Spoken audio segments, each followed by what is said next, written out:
Go. Okay. Hi, good morning. My name is Debbie Brown. I'm a longtime member and volunteer of the Angleton Chamber of Commerce, and I'm glad to be here this morning helping out with some questions for some of our politicians that are running for office. And this morning we have with us, if you want to introduce yourself and tell us the office you're running for. My name is Rhyne, and I'm running for re-election as the mayor of the city of Angleton. Great.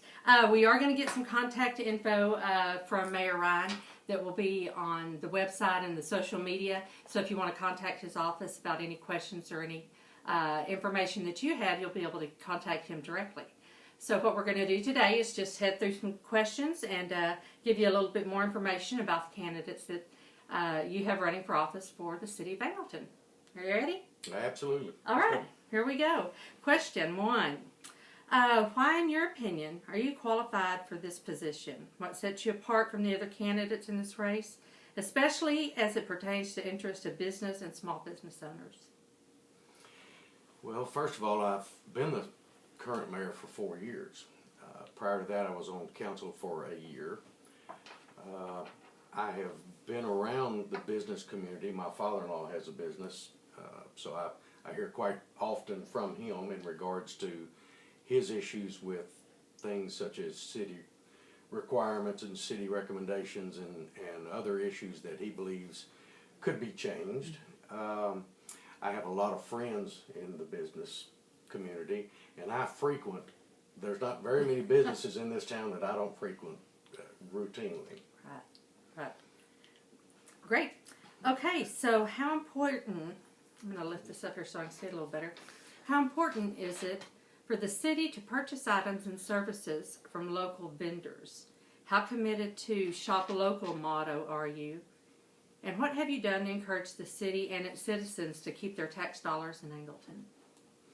Well, first of all, the shop local program that we've tried to, and I everywhere I go I tout this program because I know from a financial perspective, it's not just, I tell the business owners I want them to be filthy rich.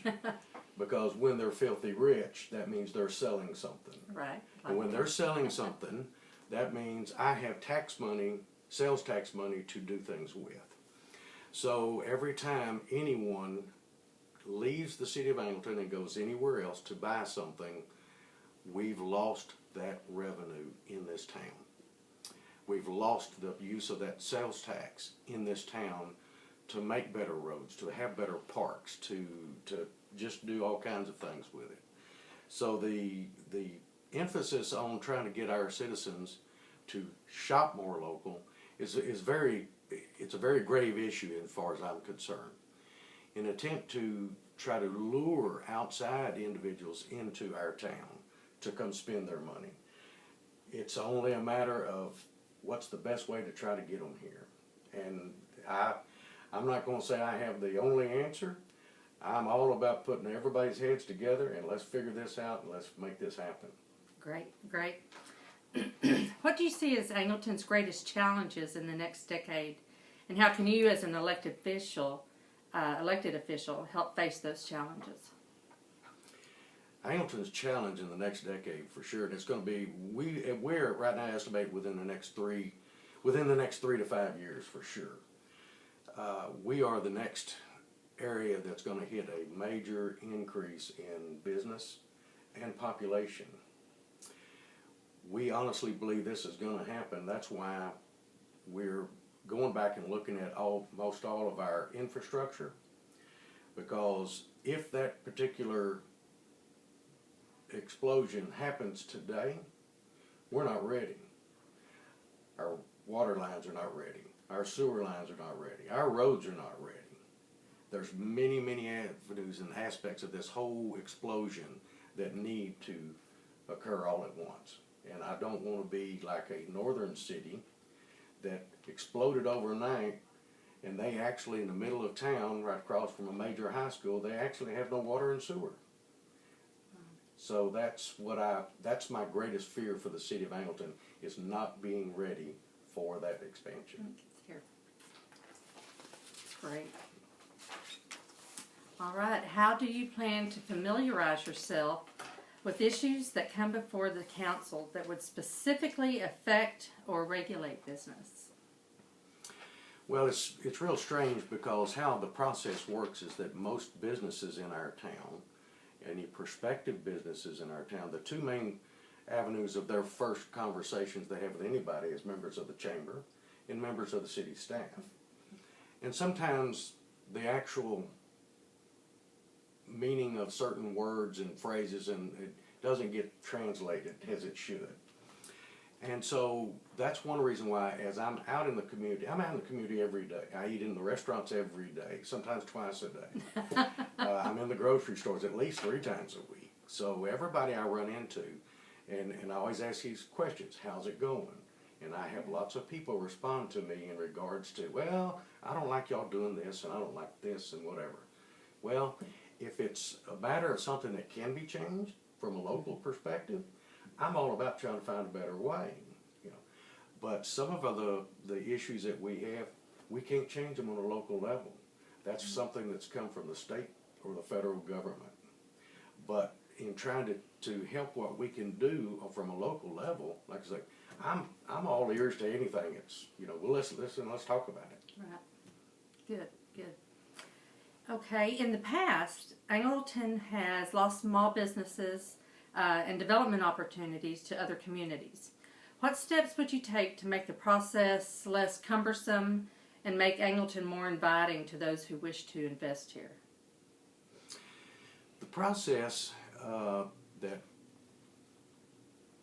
is somewhat cumbersome, but it is somewhat,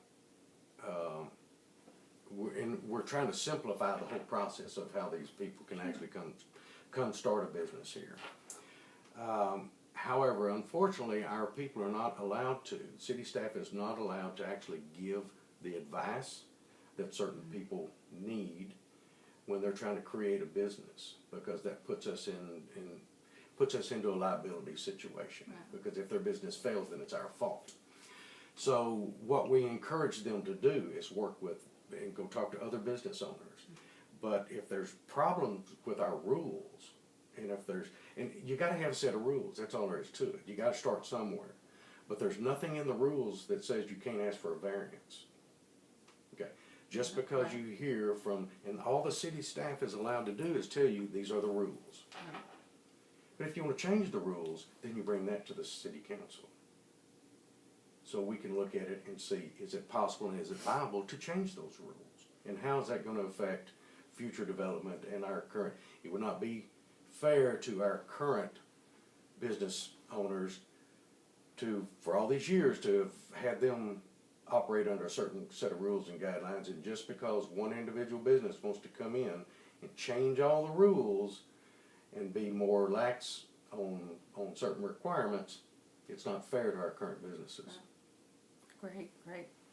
Okay, describe the models, tools, or incentives that other communities in Texas are using successfully that you would support to encourage business, including job creation and retention in Angleton and boost economic development. Do you believe we could benefit by watching what other cities are doing? That's a big one. That is a big one. I always look at what other cities are doing. Unfortunately, some of the things that they get to do, we're hampered from doing by certain rules of our city charter, you know, things of that nature. Like we have a 4B sales tax. After 3, I know that it took, that one before the voters many years ago, it took 3 times to get it passed. And each time they had to keep drilling down as to restricting what that money could be used for. And I understand they were afraid somebody was going to go out and build a big football stadium or something. And I understand that concept. But the voters only passed it when it was restricted to, it could only be used for parks and recreation and drainage. That's it. That's all you could do with it. So every bit of that 4B sales tax money, that's all it can be used for. We could theoretically, if the voters ever approved expanded use of it, we could do things such as other economic development people do, You know, there's some cities around here, they actually will go out and buy property and give to a prospective business just to get them in, because they know there's going to be a return of the tax money on sales tax. Okay. But we can't do that because we can't use that money. Right. So there are other things that we could do if we could, you know. I'm not going to say that I want to expand the rules so we can go out and build multi-million-dollar football fields and things of that nature, because, you know, we're looking at a concept of how do we get the businesses to come here. It's almost like the chicken and the egg concept. Mm-hmm. What comes first, the chicken or the egg? Well, the citizens don't want to shop here because they don't get the diverse products that they think they want, so they go elsewhere. Well, there's analytical reports that will basically, it's based on how you spend your money and, you know, on credit cards and things of that nature. We know that there are millions of dollars leaving Angleton to go south and to go north to shop elsewhere. Well, while they're up there, they're going to eat. They may get a little movie or something. So they're spending lots of money other places other than Angleton, and we know this. So it's, how do we get them here? Right, right. You can't just totally relax all the rules and say, okay, it's a, you know, free-for-all. Right. Right. Great. So. All right. Let's see. We're doing good. Okay. In your discussions with voters, what concern or issues have been raised that have surprised you the most, and what are your suggestions for dealing with those issues? Most of the with the voters and stuff I talked to, what they really want, they wanted a conservative spending of their tax money. Mm-hmm.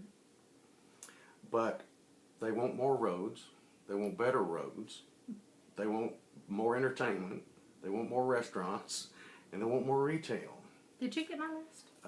Well, that's, you know, that's pretty much, you know, I listen to what the voters say, and it's always pretty much the same consistent message.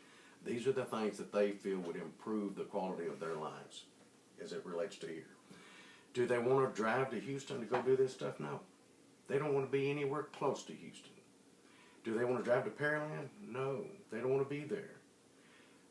But they, you know, that's where some of the stuff they want is up there. Okay. So, how would I go about trying to get them here? You know, it's one of them deals where our economic development person is always out talking to people, trying to convince them that Angleton is the best little investment they could ever make, because we are on the verge of an expansion. Right. And that's pretty much what we're trying to do right now, is convince all of these other, we've got some business, and we love the businesses that we have. I need more and bigger and better. And I just need more tax money. That's all there is to Just it. a little more. All right. Okay, so how would you improve the operation and efficiency of the office of mayor or council, and how do you view the relationship between the business community in Angleton and the city? How would you change that picture? Several. Let's start with the office of the mayor and the efficiency of the office of the mayor and the council. As you well know, today's communications market is everything from telephones, more social media, and everything else. As we know. As we obviously know this. We have it's our form of government for our home rule charter. We have a council, mayor, city manager form of government, which basically means the council sets the rules. The mayor is the interim between the council and the city manager, and the city manager has day-to-day control of everything in the whole city. By our city charter, the city manager, council can't spend money out of the checkbook without the city manager's okie dokie, because he's the one that's got to find it. So it's kind of going to your banker saying, I want to spend all the money in the bank account. They go, well, you really don't have any money in there. Right. Okay? So the city manager is an integral part. But that issue of running day-to-day business of the city is the city managers. But I encourage everybody, if you've got a problem with city staff, you don't like something at City Hall, you don't like, if you got problems with your roads, when you see street lights out, call us. Call all city councilmen, including the mayor. We all have an email address on our website, and social media is a big part of it, as we all know. Send us an email. If you don't want to talk over it, just say, come see me. We're there. Every citizen that has access to that, they can send us an email saying, I don't want to talk about it over the phone. I don't want to talk about it over an email. I want you at my house. I want you to see me. Now, keep in mind that since these are not paid positions per se, this is not our normal everyday job. There's a few things that my boss would probably like for me to be at. Work is one of them. So most of the time we would have to be interacting with our citizens for requests. It's going to be either after 5 o'clock or on the weekends. And I really try not to bother people on Sundays, because that's kind of in my opinion, that's the Lord's day. Right. So I try to leave that alone. Right. So now in the rest of the question, how would we improve some of that? Like I say, the council's not bashful about asking questions of city staff. So if we are notified or made aware of certain issues with city staff, other city employees, just questions in general, any city councilman there are, including myself, they'll call me late at night and say, hey, can you find out about this? Yep, I'll go by the office in the morning, we'll take care of it. So improving those relationships and with the business community, like I say, I encourage everybody to be a part of the chamber, and I encourage the city and the chamber to actually, and we meet every 5th Tuesday. There's like 3 of them during the year. Every month that has a 5th Tuesday is reserved for either the chamber or the Angleton Drainage District, and that's a meeting with the city council. Right. And those are public meetings anybody can come to. And in fact, one year, I think one of our meetings we actually had a joint between the Drainage District and the chamber and the council. So, dialogue is the best out of any of it. Right. Good powwows. Yes. Okay, so what issues compelled you to run for mayor, and where do you stand on them? Tell us about your issues. Well, it's kind of real funny because, nobody ever really wants to get into public office unless something's been done that just really ticks them off. Right. And I was, I'd always talked about, how fun it'd be on city council and things of that nature, and but I never really had that kind of time. And yes, there was something that did occur, and it just really ticked me off because the rules it's like the rules weren't written this way, they were just being interpreted, and it's like you can't change the rules in the middle of the string. What was good yesterday is the same today. And so yes, that was one of those that it was a game changer for me, because I fully intended for 1 or 2 people to no longer be employed. Thank goodness I did not win when I ran for mayor the first time. The job, like I say, now that I know the process, that's why I encourage all citizens, if you got a problem, regardless of whether you're a businessman or you're a citizen, if you got a problem, let us know about it. Okay, don't let it fester. Don't walk around and come talk to the horse's mouth, okay? Let us hear from you. That way we can actually start fixing what you perceive as wrong. And if it's not wrong, then maybe we can help working to change it, okay? So I'm just telling you, dialogue. Everybody needs to talk to each other. Communication. Well, great. That sounds like a good ending. Do you have anything else you want to throw in there at the end here before we go to our watchers? It's been I've enjoyed the last 5 years representing the city of Angleton. Like I say, and I tell everybody this, I was born here. I was raised in this town. It's been the best years of my life. I really have no desire to go anywhere else. Our logo of where the heart is, it's something that I don't know who actually came up with that particular logo, but it emphasizes exactly what Angleton is. So I'm just proud to be here, and maybe they'll let me finish another 2 years of, in my mind, in my opinion, making sure Angleton stays on the right track, getting ready for the expansions. There you go. Well, thank you for your service. Hey, Good luck. well, thank you, ma'am. And we appreciate your time today. All right. Thank you, and thank the chamber.